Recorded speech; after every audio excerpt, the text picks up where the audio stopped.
Hello friends, मैं सोनू सिद्दीकी स्वागत करता हूं आपका अपना यूट्यूब चैनल एग्जाम दर्पण में। और आज हम लोग देखने वाले हैं छोटा नागपुर का पठार भाग 2। जी हाँ दोस्तों, क्या देखेंगे? छोटा नागपुर का पठार भाग 2। इसके पहले हम यानी अगले वीडियो में हम लोग देखे थे यानी भाग 1 इसका, और लगभग जो छोटा नागपुर के पठार की जो अवस्थिति है उसके बारे में हम लोग यहाँ पर देख चुके थे। जो है कि सर्वोच्च चोटी है जैसे पारसनाथ, यानी इसकी ऊंचाई 1365 मीटर है, ये सब देख चुके थे। ठीक है, इसकी क्षेत्रफल कितना है? लगभग 65,000 वर्ग किलोमीटर में फैली हुई है। जो जो विशेषताएं थी लगभग हम देख चुके थे। ये भी देख चुके थे कि यहाँ पर कौन कौन से खनिज, कौन कौन से तत्व जो है पाए जाते हैं, यहाँ कौन कौन सी नदियाँ हैं और यहाँ पे कौन कौन से बांध बने हुए थे। तो ये जो वीडियो था ये आपका ये जो टॉपिक था वो हम लगभग पढ़ चुके हैं। उम्मीद करता हूं कि वो वीडियो आपको काफ़ी पसंद आई होगी, आप उसको देखे भी होंगे। अगर आप नहीं देखे हैं तो प्लेलिस्ट में यानी जाइए, वीडियो नंबर जो 30 है वो आप देखिए। ठीक है, और तब आकर इसको समझिएगा तो ज़्यादा समझ में आपको आएगा। मतलब उसको देखने के बाद वीडियो नंबर 30 को देख लीजिए, उसके बाद ये 31वां जो वीडियो हो देखिएगा, ज़्यादा आपको समझ में आएगा। क्योंकि इसका जो एक तरह से बोला जाए तो मक्खन जो है वो निकल चुका है इसके बारे में, यानी जो विस्तृत जानकारी थी वो अगली वीडियो में हम लोग पढ़ चुके हैं। आज जो इसका कुछ बचा हुआ भाग है उसको मैं आपके सामने लेकर आया हूं। तो इसमें हम आज देखेंगे कि यहाँ पर जो प्रमुख रूप से कौन कौन से खनिज पाए जाते हैं, यानी छोटा नागपुर जो पठार है यहाँ पर कौन कौन से खनिज जो है ये प्रमुख रूप से पाए जाते हैं। तो हम जानते हैं, आपको पता होगा कि हजारीबाग के पठार में आर्कियन प्रकार की चट्टान पाई जाती है, और हजारीबाग के पठार में जो आर्कियन प्रकार की चट्टान पाई जाती है, तो आप जानते हैं कि आर्कियन और धरवार प्रकार की चट्टान जो होते हैं उसमें क्या पाया जाता है, तो उसमें आपका धात्विक खनिज जो है वो प्रमुख रूप से पाए जाते हैं। तो यहाँ पर यानी आपके विभिन्न प्रकार के धात्विक खनिज पाए जाएंगे। जैसे प्रमुख रूप से अगर देखा जाए तो हजारीबाग के क्षेत्र में यानी अभ्रक पाया जाता है। हम बोल सकते हैं कि जो इसकी एक विशेषता में हम पॉइंट नोट करेंगे, पूरे विश्व में भारत 90% अभ्रक का उत्पादन करता है। उसमें आपके भारत में अगर देखी जाए तो कुल मात्रा का 70% जो है अभ्रक कहाँ पर उत्पादन होता है, यानी छोटा नागपुर में उत्पादन किया जाता है। तो इसको हम लिखते चलेंगे इन सभी पॉइंट को, ज़्यादा कुछ है नहीं, ये वीडियो काफ़ी छोटा होगा। ठीक है, तो यहाँ पर हम लिखेंगे क्या कि आप यहाँ पर बोल सकते हैं कि विश्व का 90% अभ्रक का उत्पादन कौन करता है जी? बोलेंगे विश्व का 90% अभ्रक का उत्पादन भारत करता है, भारत करता है। और ये भी पॉइंट आपको याद रखना है कि भारत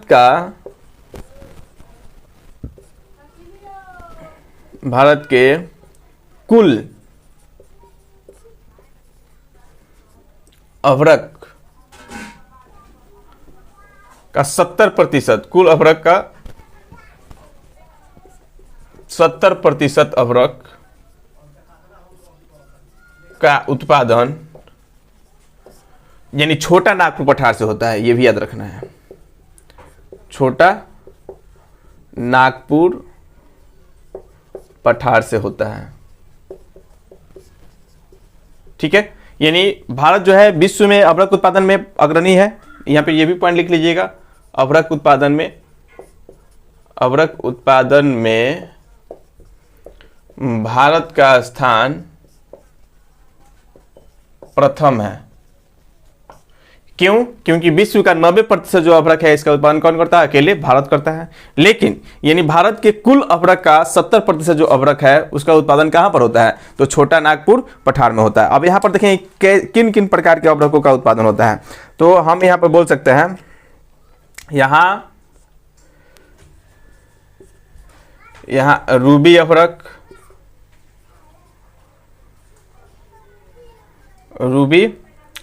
हो जाएगा आपका, रूबी अभ्रक, ग्रीन अभ्रक,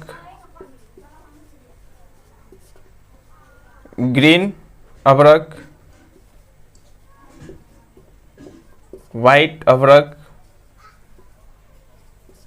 आदि का उत्पादन होता है, आदि का उत्पादन होता है भारत में। ठीक है, यहाँ किस किस प्रकार के अभ्रक का उत्पादन होता है? तो यहाँ पे याद रखना है कि रूबी अभ्रक, ग्रीन अभ्रक, व्हाइट अभ्रक आदि का उत्पादन होता है। देखिए कि भाई अभ्रक का आखिर उपयोग किस चीज में किया जाता है। तो अब देखिएगा अभ्रक का उपयोग, अभ्रक का उपयोग बिजली के उपकरण में, बिजली उपकरण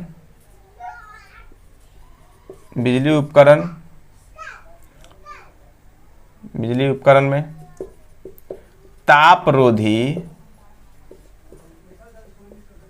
तापरोधी वस्तुओं को बनाने में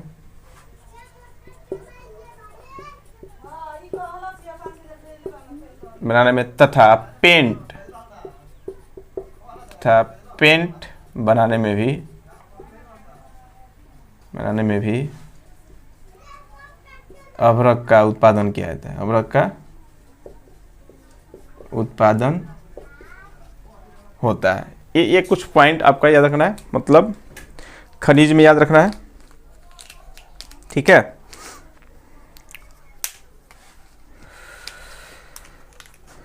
ये तो हो गया अभ्रक, मतलब ये खनिज। यहाँ पर ये भी पॉइंट याद रखना है कि यहाँ पर जो है आपका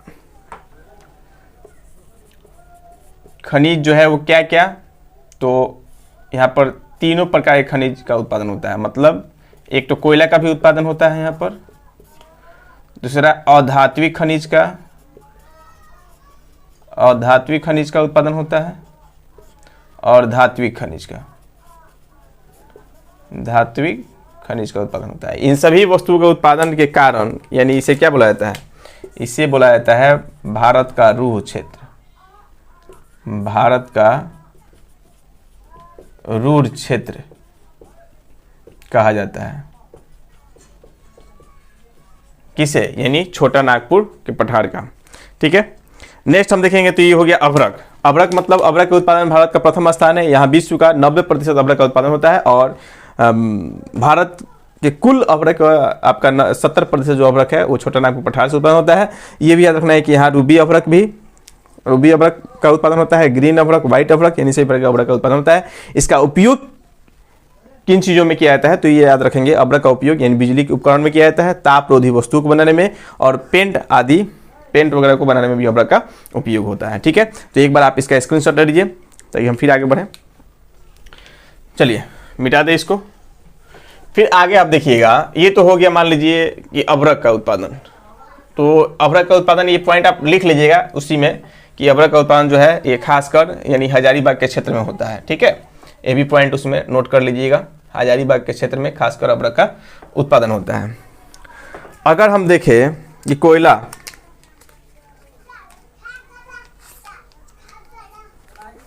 का उत्पादन, कोयला का उत्पादन कहाँ कहाँ से होता है, तो इसको हम बताए थे कि भाई कोयला का जो उत्पादन है, इसका उत्पादन खासकर कल हम लोग देख चुके हैं, कल पूरा समझा चुके हैं, ठीक है। तो इसका उत्पादन खासकर कहाँ पर होता है, तो हम बताए थे नर्मदा नदी यानी नर्मदा घाटी के आसपास, दामोदर घाटी के आसपास, यानी इसका उत्पादन दामोदर घाटी में सर्वाधिक होता है,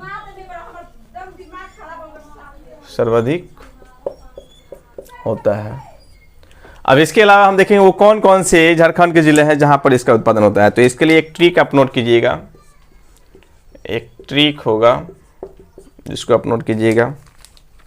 रामधन का बोझा गिरी रानीगंज में, क्या याद रखना है, राम धन का बोझा गिरी रानीगंज में, ठीक है। इतने याद रखना। मतलब एक व्यक्ति है, कोई बोझा लेकर जा रहा था, तो बोला कि भाई ये बोझवा लेके कहाँ जाता रहा, तो बोला ये धन का बोझा लेकर कहाँ लेके जा रहा है, तो वो व्यक्ति बोला जो लेकर जा रहा था, राम ये धन का जो बोझा है, वो बोला कि कहाँ लेकर जा रहा है, मतलब कहाँ गिराइएगा, तो बोल रहा है कि ये धन का जो बोझा है वो राम ये धन का बोझा गिरी रानीगंज में, ठीक है। तो राम धन का बोझा कहाँ गिरी, तो रानीगंज में, याद रखना है। तो आप देखिएगा कोयले का उत्पादन, यानी इसका उत्पादन सर्वाधिक मात्रा में दामोदर घाटी में होता है, लेकिन वो कौन कौन से झारखंड के जिले हैं जहां पर इसका उत्पादन होता है, तो ये राम से याद रखना है आपका, रामगढ़, राम से क्या हो जाएगा, यहाँ पर हम लिख सकते हैं रामगढ़, रामगढ़, धन से धनबाद, धनबाद में भी होता है, ठीक है। का यहाँ पर साइलेंट रहेगा। बोझा से, बो से याद रखना है बोकारो, ठीक है। झा से झरिया, ठीक है। गिरी से गिरिडीह, गिरिडीह में भी रानीगंज से रानीगंज, रानीगंज। इन सभी क्षेत्रों में यानी कोयले का जो उत्पादन है वो सर्वाधिक मात्रा में होता है। आपको याद रखना है कि झारखंड के वे कौन कौन से जिले हैं जहां पर कोयले का उत्पादन सर्वाधिक मात्रा में होता है। तो एक तो मतलब दामोदर घाटी के आसपास जितने भी जिले होंगे सभी, ये दामोदर नदी जो है यहाँ पर हम लोग देखे थे, यहाँ पर क्या होता है यानी आपका गोंडवाना क्रम की चट्टानें पाई थी, गोंडवाना क्रम चट्टानें पाई थी, इसका मतलब यहाँ पर क्या होगा, कोयला, ठीक है। तो कोयला का उत्पादन यहाँ पर बड़े मात्रा में हुआ है। वो कौन कौन से जिले हैं, उसके आसपास वाले सभी जिले, जैसे रामगढ़ हो गया, धनबाद हो गया, बोकारो हो गया, झरिया हो गया, गिरिडीह हो गया, रानीगंज हो गया, इन सभी क्षेत्रों में क्या होता है आपका कोयला का उत्पादन बड़े मात्रा में होता है, ठीक है। तो इसको आप नोट कर लीजिएगा। नेक्स्ट हम देख रहे हैं कोयला के बाद आपका लोहा का उत्पादन, लौह अयस्क का उत्पादन किन किन जिलों में होता है झारखंड के, यानी छोटा नागपुर पठार के, ठीक है। तो नेक्स्ट हम क्या देखेंगे, आपका लौह अयस्क मतलब लोहा, लोहा का उत्पादन। तो हम बताए थे सिंहभूम जिले में, जो सिंहभूम वाला क्षेत्र है, यहाँ पर सिंहभूम वाला क्षेत्र है, यहाँ पर क्या आपका लौह अयस्क रहता है, क्योंकि वहां पर धरवार प्रकार की चट्टान पाई जाती है। तो धरवार प्रकार की चट्टान पाई जाती है तो वहां पर लौह अयस्क होगा, ठीक है। तो इसके लिए हम ट्रिक याद रखेंगे क्या, सीसा धनपरा हजार। तो इसमें याद रखना है कि सिंहभूम वाले क्षेत्र में यानी झारखंड के दक्षिणी क्षेत्र में, या बोल सकते हैं कि रांची के पठार में, रांची के पठार में लोहा का उत्पादन, लोहा मतलब लौह अयस्क का उत्पादन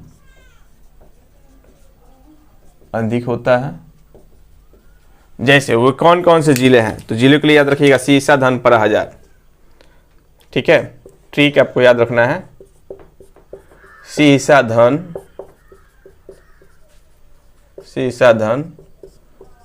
पर हजार।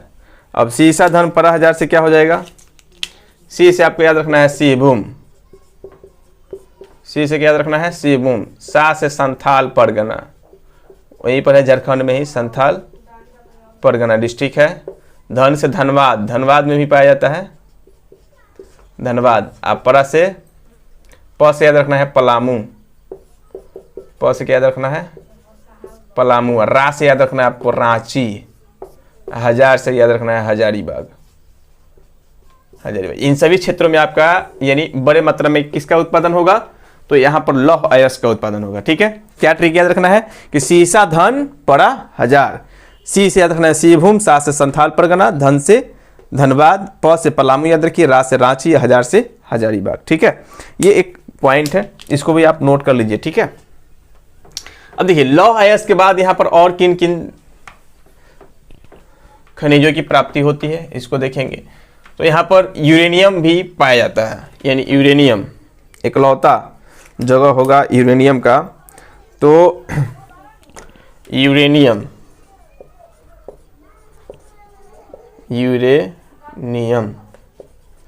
तो यूरेनियम के लिए कुछ ज़्यादा जगह नहीं है, इसमें आपको केवल जादूगोरा याद रखना है। क्या जादूगोरा से क्या किया जाता है, यूरेनियम अधिक मात्रा में प्रदान किया जाता है यानी प्राप्त होता है। उसके बाद बक्साइड से आपको याद रखना है, नेक्स्ट जो होगा आपका बक्साइड, बक्साइड का भी यहाँ पर उत्पादन किया जाता है। तो बक्साइड कहाँ से, तो आपका बक्साइड यहाँ से, ये पश्चिमी जो क्षेत्र है ना आपका, पश्चिमी जो लावा निर्मित क्षेत्र था, आप देखिएगा कल बताए होंगे पूरा मैप में। तो पश्चिमी क्षेत्र जैसे ये आपका पश्चिमी क्षेत्र था लावा निर्मित, तो यहाँ पर आपका बक्साइड पाया जाएगा, ठीक है। तो बोल सकते हैं कि पश्चिमी झारखंड के पश्चिमी क्षेत्र में, ये छोटा नागपुर का पश्चिमी क्षेत्र, छोटा नागपुर का पश्चिमी क्षेत्रों में बक्साइड पाया जाता है, बक्साइड पाया जाता है, ठीक है। इतना आपको लगभग क्या करना है, याद रखना है। ये समाप्त होता है आपका छोटा नागपुर का पठार। तो उम्मीद करते हैं ये वीडियो आपको काफ़ी पसंद आई होगी। इसके बाद जो है हम लोग देखेंगे अगले वीडियो में गरजात की पहाड़ी, दंडकारण्य की पहाड़ी, मैकाले की पहाड़ी और राजमहल की पहाड़ी। ये सभी को अगले मैं वीडियो में लेकर आऊँगा और उम्मीद करता हूँ कि आपको मैं कोशिश करूँगा कि बेहतरीन तरीके से सबको समझाने का प्रयास करूँ। अगर इसमें कोई आपको दिक्कत महसूस होती है तो आप उसको कमेंट करके अपनी राय दे सकते हैं। और आप लोगों से एक अनुग्रह है, एक समझिए कि अनुरोध है कि आप वीडियो को देखते हैं लेकिन पूरा नहीं देखते हैं, ठीक है। तो वीडियो को पूरा देखिए और साथ में अपने दोस्त यार जो मित्र वगैरह होंगे उन सबके पास शेयर कीजिए। मैं आपके लिए यहाँ पर 2 घंटा 1 घंटा आकर मैं चिल्लाता हूँ, लिखता हूँ, कुछ आपसे लेता नहीं हूँ, ठीक है। फ्री में जो भी सेवा है वो आपको मैं दे रहा हूँ। आपको थोड़ा सा एक बटन टिपने में क्या आ जाता है, समझ में नहीं आता है यार। मतलब एक शेयर का बटन दाबिएगा अपने ग्रुप वगैरह में, जितने व्हाट्सएप ग्रुप होगा वहाँ पर थोड़ा शेयर कर दीजिएगा। इससे उससे क्या होगा कि अगर जो इच्छुक बच्चे होंगे जो चाहते होंगे कि मैं घर से ही बैठकर बीपीएससी यूपीएससी या किसी भी एग्ज़ाम की मैं तैयारी कर सकूं, तो उनके लिए काफ़ी मदद आप हो सकता है आपके सहयोग से। तो आप थोड़ा सा कीजिए और इससे कुछ हमारा परिवार जो है एग्ज़ाम दर्पण वो बढ़ भी सकता है। अगर आप चाहते हैं कि सीमित रहे तो फिर कोई बात नहीं है। अगर चाहते हैं कि थोड़ा सा हमारा जो परिवार है वो पूरे इंडिया में विस्तार हो तो थोड़ा सा आप लोग शेयर करने का प्रयास कीजिए और वीडियो को जितना हो सके उतना अंत तक देखिए। और एक लाइक का बटन तो आप दबा ही सकते हैं। मैं देखिए हर वीडियो में नहीं बोलता हूँ लेकिन मैं बोलना पड़ रहा क्योंकि मैं देख रहा हूँ कि भाई इतना मेहनत करने के पश्चात भी आप यानी वीडियो को अंत तक नहीं देखते हैं। लाइव में भी जुड़ते हैं आप लोग, आते हैं और जाते हैं। तो ये सब थोड़ा सा कम कीजिए, पढ़िए। और आप लोग अगर मेरा साथ दीजिएगा तो मैं तो हमेशा मतलब रेगुलर रहूँगा। कभी कभी मैं खुद अंदर से टूट जाता हूँ कि भाई इतना मेहनत करने के पश्चात भी आप लोग साथ नहीं देते हैं, ठीक है। कोई बात नहीं, फिर मिलते हैं अगले वीडियो में, तब तक के लिए धन्यवाद। जय हिंद दोस्तों।